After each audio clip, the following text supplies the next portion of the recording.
All right. Well, thank you everyone for attending 2021 semi-virtual summit of 3AF. Excited to be here and also a very, very exciting speaker today. So this session is Asians and the Black Lives Matter movement. Over the past year, discrimination and escalated violence targeting Asian Americans since pandemic have been painful reminder of persistent racism against Asian Americans and stereotypes of being a perpetual stranger. It's a wake-up call that racial relations is an essential piece of historical and cultural fabric of this country, and Asian Americans need to participate in discussion of diversity and inclusion so that they are not invisible. However, many Asian Americans, whether US born or foreign born, were not brought up to talk about the complicated subject of racial relations. This session will discuss critical issues such as perception of Asian Americans and race, and Asian and Black relations, and how to address inequity and current tensions in society today. So today, our guest speaker is Nitasha Sharma, and she's the director of the Asian American Studies program at Northwestern University, where she is a professor of African American Studies and Asian American Studies. Her research and class centers on Asian and Black relations in U.S. history and contemporary Asian and Black dynamics. Her first book, Hip Hop Daisies, was on the South Asian American hip hop artists in the Bay Area and the political potential of hip hop. Her next book, out in September, is titled Hawaii is My Haven, and documents the life of Black residents of Hawaii, where Nitasha is from. So Nitasha, thank you so much for coming on and joining us, and really appreciate it. You have very interesting background of field, so please tell us, before we get into questions, how you got into the field. Oh, yeah, absolutely. Thank you, Jay. Thanks so much, Jay, and especially Iris. I really appreciate the invitation to come. As you know, faculty, as professors, our domain is the classroom, and we've been not able to get there very often. So it's a real pleasure to be able to speak to kind of a wider audience. This is really rare for us. We usually teach students in Asian American Studies who choose to take our classes. So that you folks are here and listening, that's great. So yeah, I started out as an anthropologist. I'm the daughter of two academics. My dad is from India. My mom is a Russian Jewish woman from Brooklyn. And I loved their lifestyle. They were professors in Hawaii, and I wanted to live their lifestyle. And I went to school in California, and I was really intrigued by the fact that fellow Indian Americans loved hip hop culture, but they really hated Black people. So there would be college parties where they would play hip hop, and a lot of South Asian Americans and Asian American youth were invited, but they would have doormen to make sure that Black people did not enter, the parties. So I've been really concerned and motivated by Asian anti-Black racism, but a lot of my work really pivots from that to talk about, okay, where are we finding models of collaboration? And so that's where my research has really taken me as an anthropologist. I hang out deeply with communities. The first one, as you mentioned, was my first book, which was on South Asian American hip hop artists.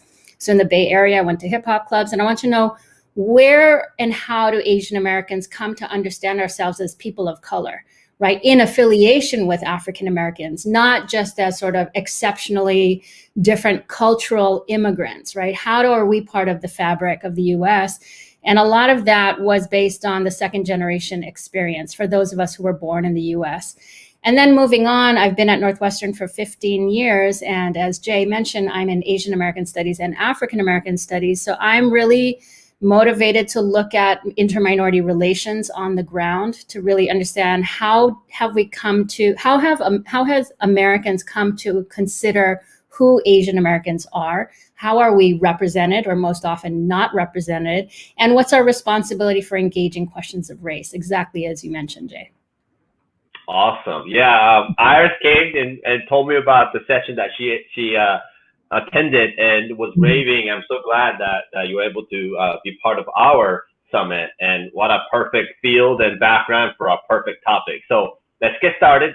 Just in case some of you may not know, my name is Jay Kim. I am the president of advertising agency called AZA, also a board member of 3AF and a past president. So just kind of get that away, just in case people may not know. But so question, how are Asian Americans understood in the minds of American public? Well, you know, I think what happened in Atlanta, the mass murder of a number of people, the majority of whom were Asian women, really led to sort of a wake-up call on some things that Asian American studies folks have known, and a lot of Asian Americans online right now know, is that we're totally misunderstood in the United States. And I think one of like the framing metaphors or allegories for the Asian American experience is one of invisibility. We simply don't seem to matter. Perhaps with regard to sort of this media and marketing question, of course we matter with regard to our dollars, and with regard to political, time for voting, our vote matters. But even then, demographically, we seem to not matter, particularly when it comes to questions of race in the United States. So I would say that the U.S., has a long kind of particular history of engagement with Asia. And so the first thing I'd want to say is that when we think about Asian Americans, we think of East Asians. So people who look like Jay more than they look like me, right? I'm South Asian. Jay, I'm going to assume you're Korean. And so that's because of the United States' historical relationship with Asia, which is from Afghanistan all the way to, say, Vietnam or the Philippines, is mostly a relationship of trade and imperialism and colonization of places like Korea, Japan, Vietnam, right? And so that's one thing, is that the Asian American experience has been defined by the idea of the East Asian. The second thing I'll say is that Asian Americans are always conceived of as immigrant foreigners. So people will ask you, where are you from? You speak such good English. If I could see everybody online right now, for those of you who are here, you might be nodding, right? Yes. No matter how many generations we've been here, and Asian Americans have been here since the 1700s. Filipinos came to Louisiana in the end of the 1700s. The next thing I'll say is that, Asian American, like the notion of Asian Americans has really been constructed through the United States engagement with Asia, which has been the face of the enemy. So if you think about our last wars over the last number of decades, it's the war on terror in the Middle East, right? War with Japan, war with Korea, war with Vietnam, Cambodia, and Laos. So the image of the foreign threat has always been an Asian face as well. And I'll just end this answer and the question to this question about our images of Asians, because this might not really resonate with what we think of. And that's the flip that comes out of this, is the model minority image, which is the idea of Asian Americans that is grounded in some demographic data, right? That we are among the highest educated and most wealthy. So in 1990, Indian Americans were the most wealthy and highest educated of all groups, including whites. And this has to do with United States immigration policy, not so much that Asians have a particular Confucius orientation to education that, say, African Americans or Latinos don't. So we've really been hailed as, in representation in media, as doctors and engineers on the one hand, and on the other hand, as potential terrorists or disloyal Japanese, these kinds of kind of split idea of the model and sort of the foreign threat. So you kind of mentioned about the perpetual foreigner and model minority. Mm-hmm. So can you give a little bit more background on where these kind of the ideas come from? How did that originate? Yeah, absolutely. And, Latinos face the same kind of dichotomy. It's very interesting because when we think about race in the United States, people often think about black and white. Or when we say, oh, it's a racial issue, it's coded as race, but it really refers to black, right? And this is where Asian Americans don't really come onto the radar. If you look at demographics of all kinds of data, statistics or reports, often Asian Americans are not even on there. Part of it is because we're demographically small, but another part is just because people do not deem us as relevant or present.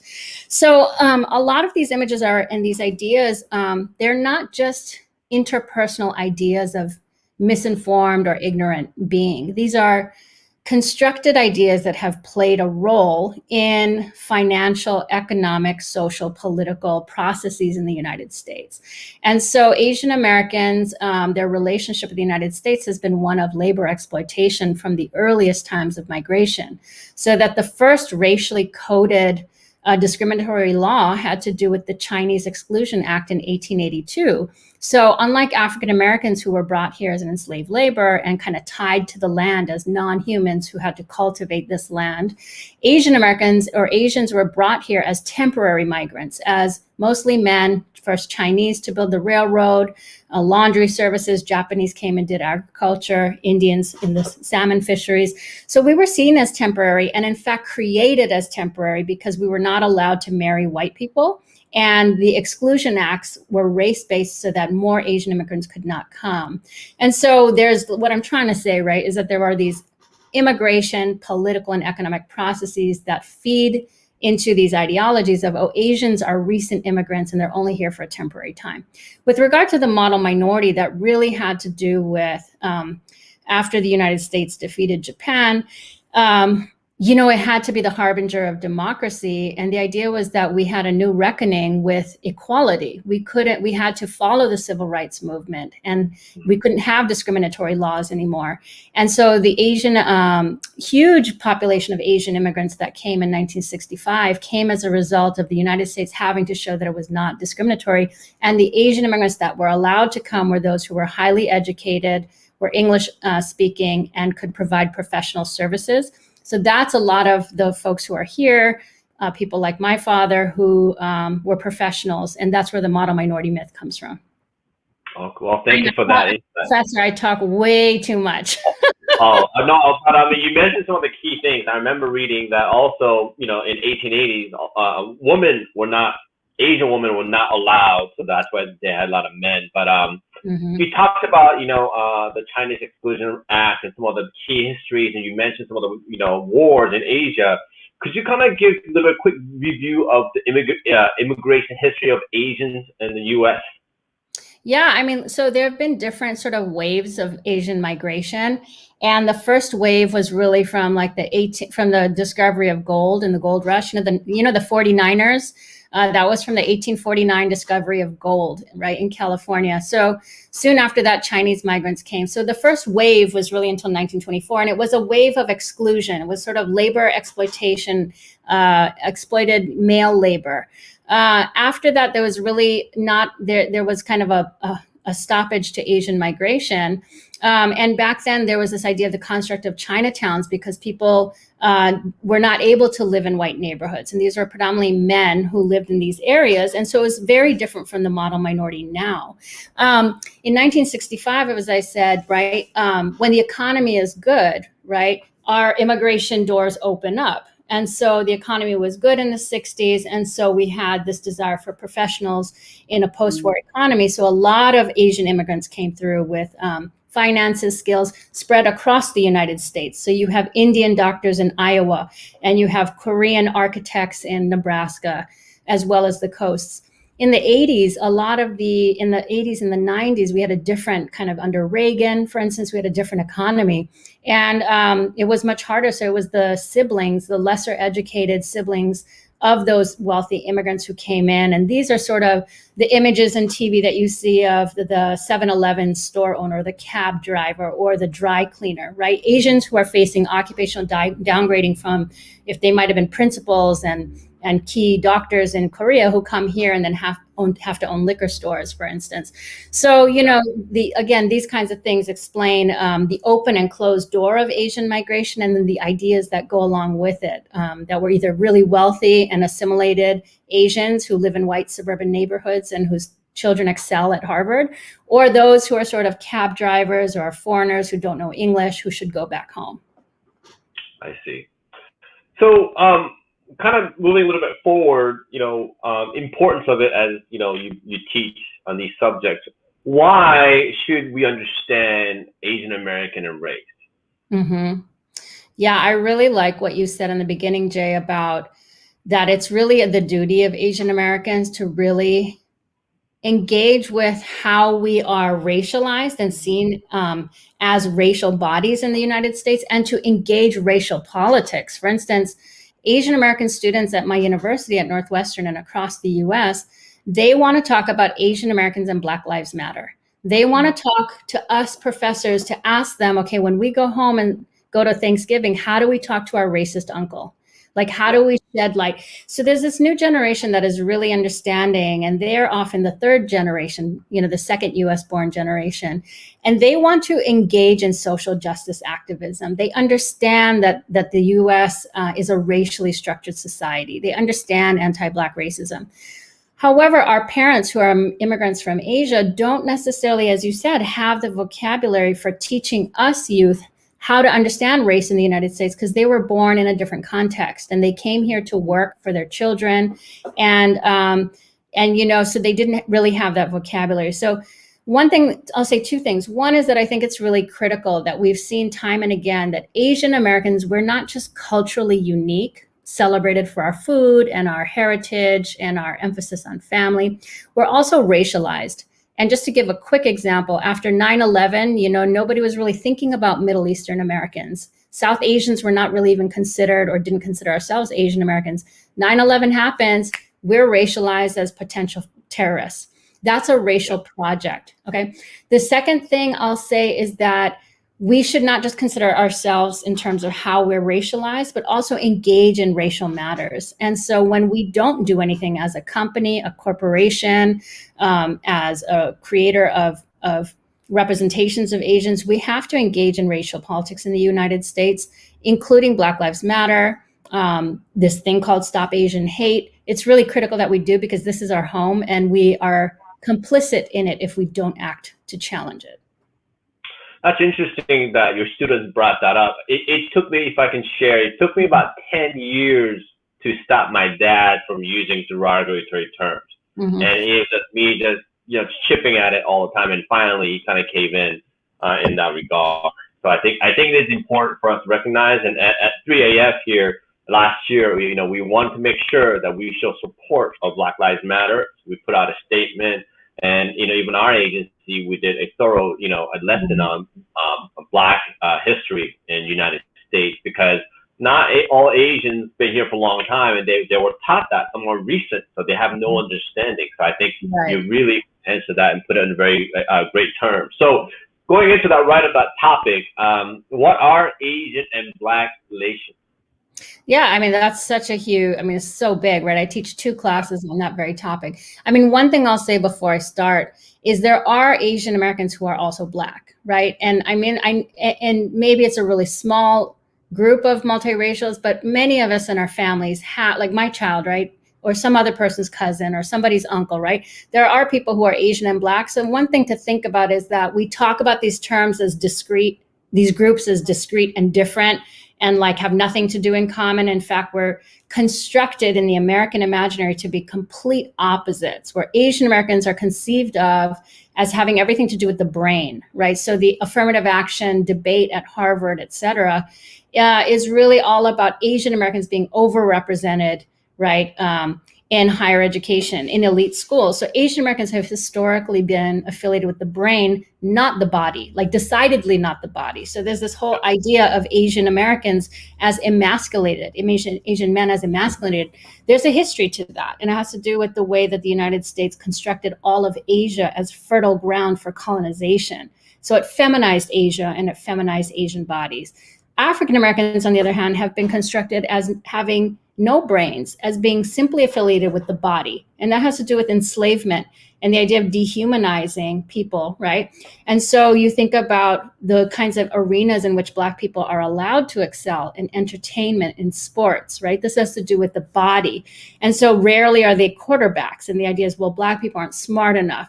So again, Asians and Blacks have actually been constructed in opposition to one another. And we're also located oftentimes economically in opposition, where we think of Asian Americans as proximate to white folks. And I would really contest that. We are not white. Many of us don't want to be white. My mother is white. But I think Asian Americans have upwardly mobile aspirations. Economically, we want to be wealthy. It doesn't mean we want to be white. On the other hand, people think of African Americans as only living in the hood. But Cambodians and Hmong, for instance, Southeast Asians have some of the highest poverty rates.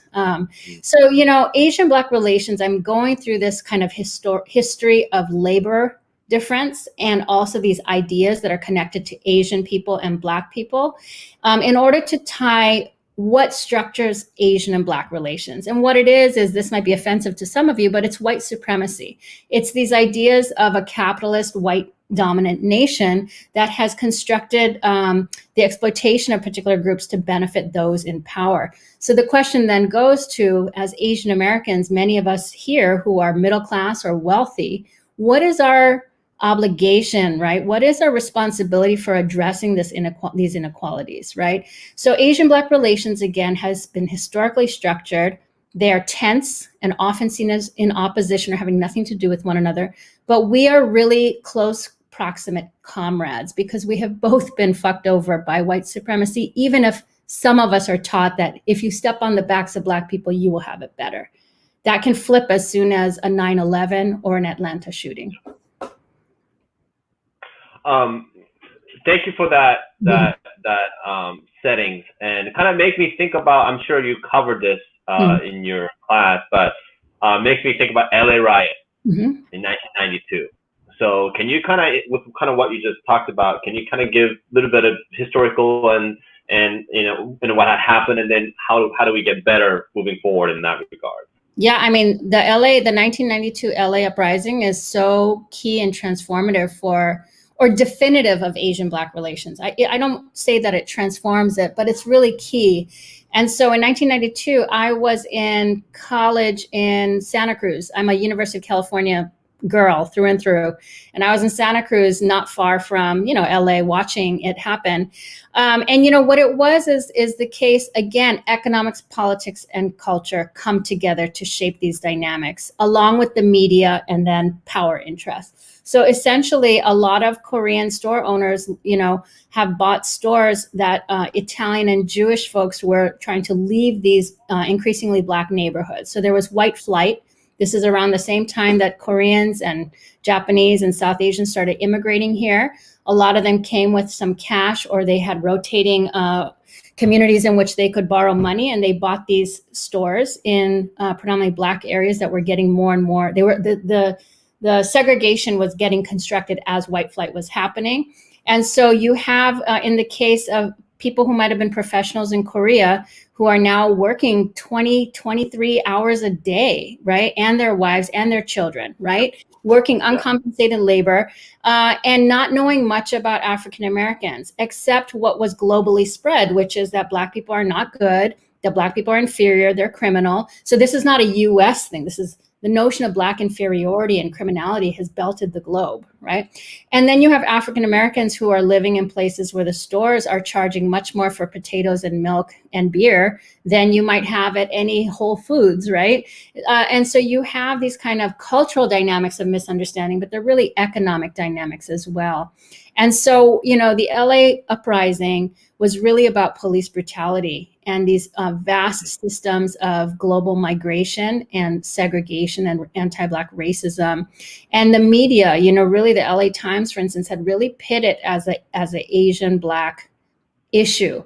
Latinos were very central to these uprisings. And it was really about, the National Guard was called in to protect Beverly Hills. And that's what it was really about. So again, I want us to just think about when Asian-Black tensions flare up. For instance, in the current anti-Asian racist violence that we're seeing, which is so devastating, the media is really zeroing in on those cases in which you can see in the camera, oh, the perpetrator is Black. How come Black people hate Asians, right? And it's really disproportionate because most of the hate crimes against Asian Americans are not done by Black folks. So again, I want us to think about the systems of power and representation, the news and the media that really frame these relations as solely problematic when we're really affected as a community, as various communities, by the same systems. And, Jay, I feel like you might have been in LA. I'm not sure if that resonates with your remembrance or understanding of the uprising. Yeah, I mean, I was in Oregon at that time and watching it, and I remember learning specific about, prior to LA Uprising, the Sunja-do case of the liquor store shooting. Mm-hmm. And I think a lot of people, when they talk about LA Uprising, they talk about that because of that created a lot of tension. Mm-hmm. And one of the things, I'm kind of happy to see is that the Sunja-do family and the Black community in LA kind of yearly around the anniversary of the LA Uprising. They get together and they do some solidarity work together and talk about how they can work together as a community. So the Koreatown for me was mind blowing when I first came, because growing up in Oregon, there aren't that many Asians, and it's very, very still white dominant state. So having come to LA, I embraced it wholeheartedly, and that's kind of when I started to really embrace more of my own culture. But kind of going back to that whole concept, can we talk about discussing your perspective, Asian American and Black tensions and solidarities? How do we, in your mind, how do we work together better so that we can fight against all racism and etc.? Yeah, I mean, one thing I'll say about the Sunjadu, so for those who aren't aware, right, she was a store owner, and Latasha Harlins was a young girl, a Black girl who Sunjadu, what happened was the store owner murdered her with a gun, and there was a misunderstanding. And the same, and so you're saying that after that, annually people are commemorating this by working together, Koreans and African Americans. The same thing has happened after the LA uprisings. Is that Korean women especially started to work together with African Americans, right, and to say that we need to resolve what's happening and understand it better. And it's not okay for us to just put our heads down and work and try to raise our kids. We really have to engage in all of the dynamics that got us to this place. So I think that the issue seems to be is that a lot of us as humans are reactive to things, but we're not proactive, right? And so, I wouldn't want it to take a tragedy for us to see, oh, we should work on this problem, right? So one of the issues I think it is, Jay, is that, and this is not specific to Asian Americans, or to be more specific, particular ethnic groups of Asian Americans, is that we really only care about things that affect our community. And that's how we are. That's like a capitalist mindset a lot of times. Who are you going to vote for? Well, which politician looks like me and is going to do economic policy that is better for my people, whatever that is, right? And I think that's one of the things, is that we would not be sort of paralyzed by the idea of how can we cross this huge difference of like entering into Black spaces when we're not Black, or like, how do I speak up about race when I don't really know what to say? Or how do I represent the Latino experience if I'm Filipino? I think the issue is that we are so trapped into the categories that were given to us that we think that those identities define all of us. So to say it another way, is the way we can get past this is to, we need to read some books. We need to understand how power operates and how it's pit us against one another for the benefit of people in power. And some of you here are the people in power. And I want to think about who's at the table and what does that mean? And does just changing the color of the face of who's at the table change the actual table, or do we need to burn the table down? I know I'm speaking to people who are literally part of the table, right? The second thing I think is that we really need to be much more expansive in who our people is. Like when we see what's happening in Palestine, or when we see children on the border being put in cages, or when we see Korean women being murdered in Atlanta, or we see another police murder of a Black person, why does only one of those things resonate? Why don't they all resonate? Why aren't they our people for all of us? So that's the second thing, right? So I think that we really need to learn about US history. We might be no worse than the Korean store owners who really put their head down and they were trying to survive, absolutely, and have a life, but they did not engage in the dynamics around them. We also have to take the time, and you should support Asian American studies and ethnic studies departments and faculty. Honestly, you folks should have your kids not just go to law school, and not just, now I'm being all preachy, but honestly, not just go to law school, not just go to MBA, right? Not, but support this understanding that we are creating ethical people who understand expansively who our people is and how we're going to make that change by voting, by collaborating, where we spend our money, right? Yeah. I'm laughing because, I just because my parents, my major was pre-med when I was in college, and now I do marketing and advertising, go figure. Right. But let me ask you this before I kind of get into some of the later question is, do you feel like Asian Americans kind of go through this process where they first arrive to this country, they're, like say, for example, myself, they're Korean. And then it takes some time for them to embrace their Korean American. And then it takes some time, I think many, many years for them to embrace Asian American. And if you agree or disagree, or why do you think that is? Yeah, I think that's super interesting. And I mean, yeah, it makes total sense. You might feel, and I don't mean to speak for you, but Jay, you might feel still that you're Korean, Korean American, and Asian American, and American, and then all the other things you are simultaneously. But if you go to church, say, maybe you feel more Korean, right? And then if you go to like a holiday party, maybe you feel more Asian American. What I'm saying is we experience these things simultaneously. The other way that I think about it in the way that you've talked about is more like generationally, where like for my dad who moved from a village in India to the United States, he always identified as Indian, you know, and my racial consciousness, he never understood it. He was always like, why do you have such a chip on your shoulder? Like that's for Black people. Why do you care? Because I didn't need to care, right?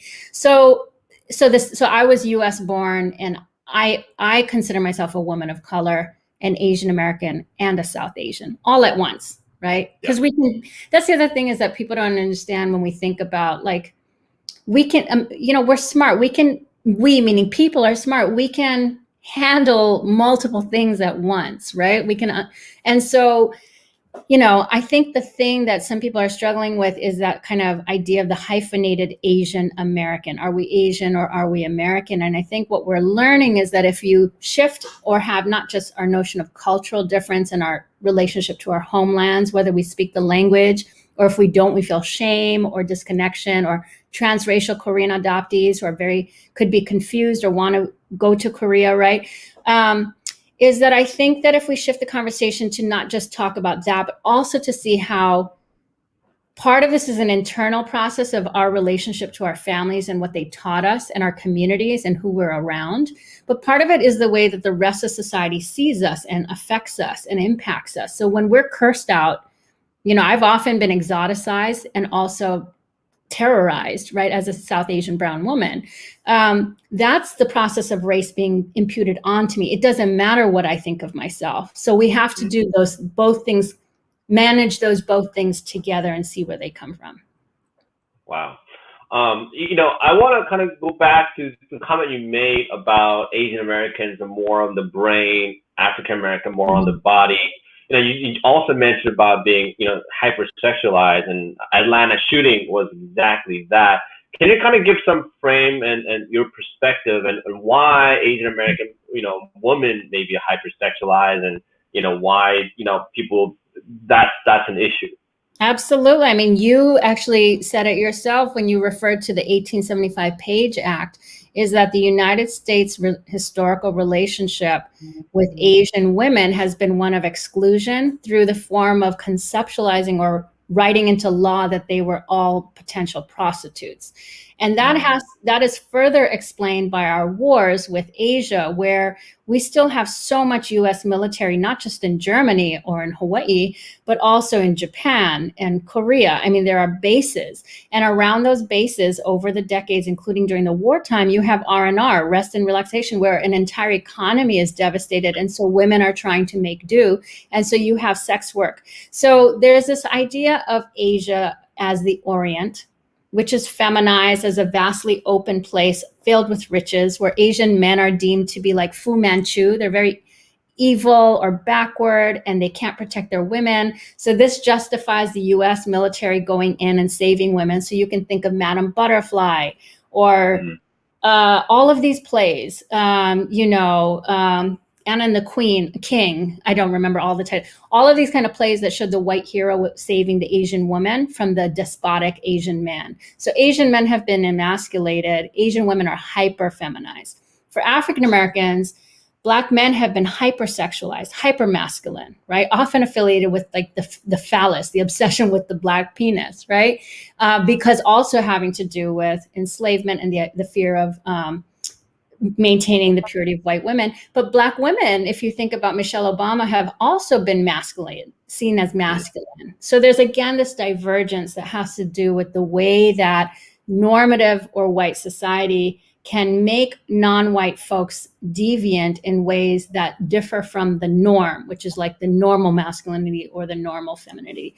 This is a long way of saying that what happened with regard to Atlanta and the murder of these Asian women, Korean women who are working as, in these massage parlors, is that there's a very long history of sex work and Asian women as a forced economic kind of choice that they've had to make that exists in and around camp towns in Asia as well as in the United States. And so there's this long history of the affiliation of Asians with sexuality and hyper desirable sexuality.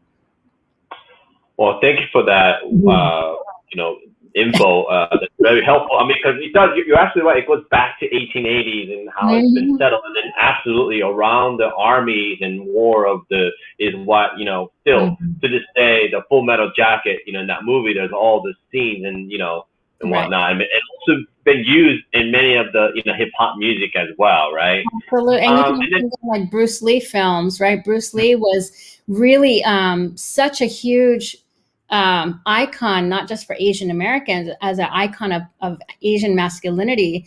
Bruce Lee, also for Black families, you would see sort of like Martin Luther King, Malcolm X, and Bruce Lee, because he was an underdog who disciplined his body and could always kind of overcome as the underdog. Which reminds me, I gotta show off my Bruce Lee hat. I mean, seeing him in action for the first time, when I was still a boy in Korea, he was my hero right off the bat. But let's get to the last question before we open up, and that is, what are ways that Asian Americans can address inequality and current tension in a society today? I mean, that's so big. And so, I mean, a lot of you here are in companies, right? I mean, I'm in a company too, unfortunately, because higher education has become completely corporatized. And I could go off on that, but the running of universities like corporations is not a good thing. So first of all, in your own arenas, I think there's a lot of this move to do like DEI work, diversity, equity. I don't even know what these things stand for right now, but I will encourage you all not to let diversity be like an out for not talking about racism, because the two are not the same. Diversity, again, just means like changing the faces at the table without changing the policies. And I think that's really critical. So for folks who are in positions of decision making, I think it really has to do with your policies, not just who you hire. Do I think representation matters? I do. But I do think that too much, we think that only representation matters. So we voted for Kamala Harris. I voted for Kamala Harris. I don't necessarily think she's going to be great for Black women or Black South Asian women. We'll have to see, right? So that's one thing I'll say is that, I would have companies that you're all part of really look at your policies. And the other thing is this, we're facing this in higher education too. If we're really motivated by this diversity work right now to change what our companies look like or our institutions look like, we can't just accept people into them and then just neglect the other kinds of challenges and needs that people have. So there are so many students right now who are first generation college educated, who are low income, who are non-white, and they're allowed in, right? And they fight themselves in, and they are worth coming into these universities. And Northwestern and other places will always give you the statistics of how many first generation low income non-white students there are. But then these students suffer. And the people in your companies might also suffer, because it's not that they're not capable. It's just that the cultural expectations are very, very different. And there has to be a shift in the culture of institutions, not just a shift in the kind of composition. That's like the at-home kind of thing. Otherwise, again, I'll just repeat myself. I really think that we need to take ethnic studies classes. There is no reason that folks can't start a reading group in which you read, like I teach 2 courses on Asian and Black relations, and I circulated my syllabi on Twitter, and people were so interested in it because we didn't know that there was all this literature that put together can teach us something about Asian and Black relations. This is not new. This is not a puzzle. So I would educate ourselves. You should hold reading groups. And then I would just,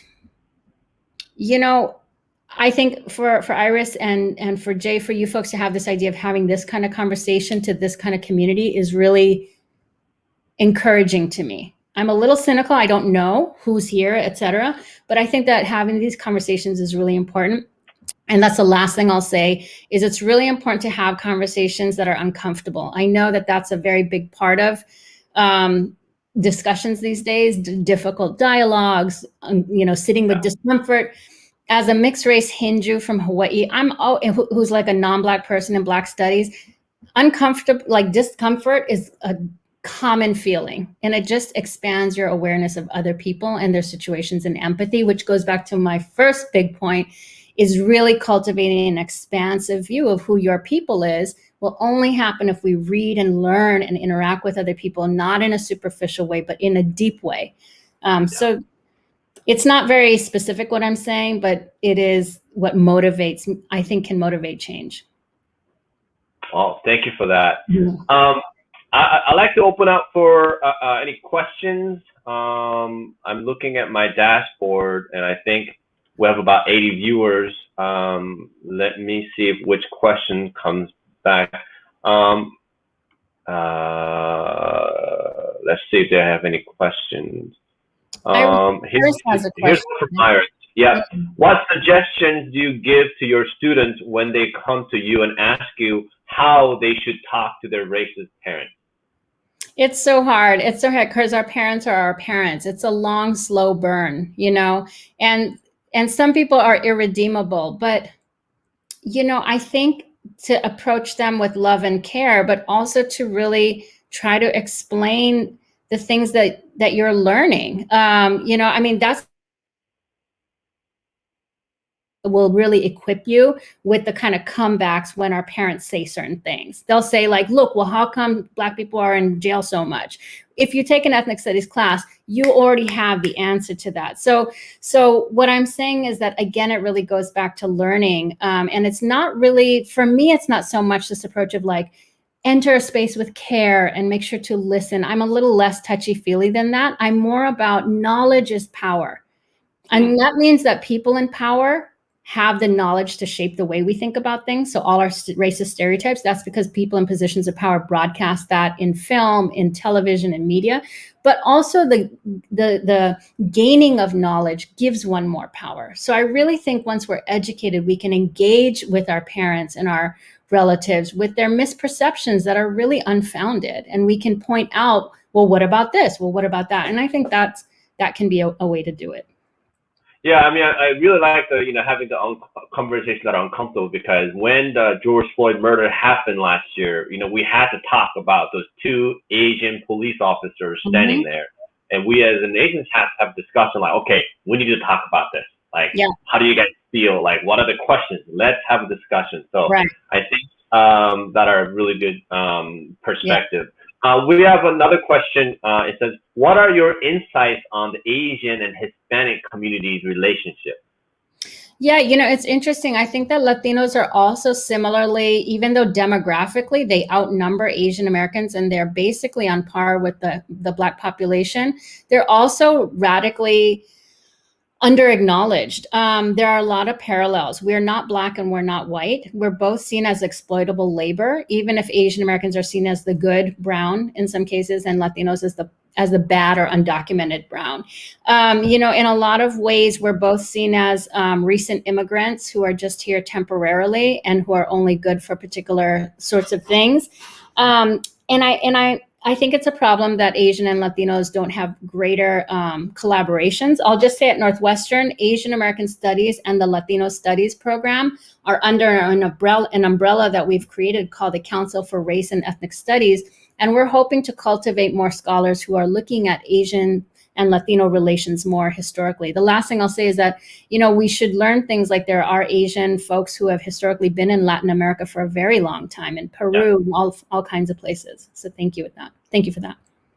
Oh, yeah. No, one of the things I always talk about is that, a lot of these Korean-owned restaurants on the back are always, Latino, Latinx. And I always say they need to have a better relationship because a lot of times they pick up Korean language, but the Asians don't pick up Spanish. Right. So it seems like a one way and they can do a better job. And similarly, I think a lot of Korean community can do better with you know, a lot of the hair extension places, retailers, where they're working with a lot of Black communities and they can do some more to give back. But I think we're at the time. Nitasha, thank you so much for your time and your expertise. I had a blast. This is really important conversation that needed to be had, and I'm so glad we have such an expert of the both fields as our speaker and expert. So thank you so much for your time, and hope to you know, we'll see you again. Thank you so much. Thank you. Thanks so much. Thank you. Okay.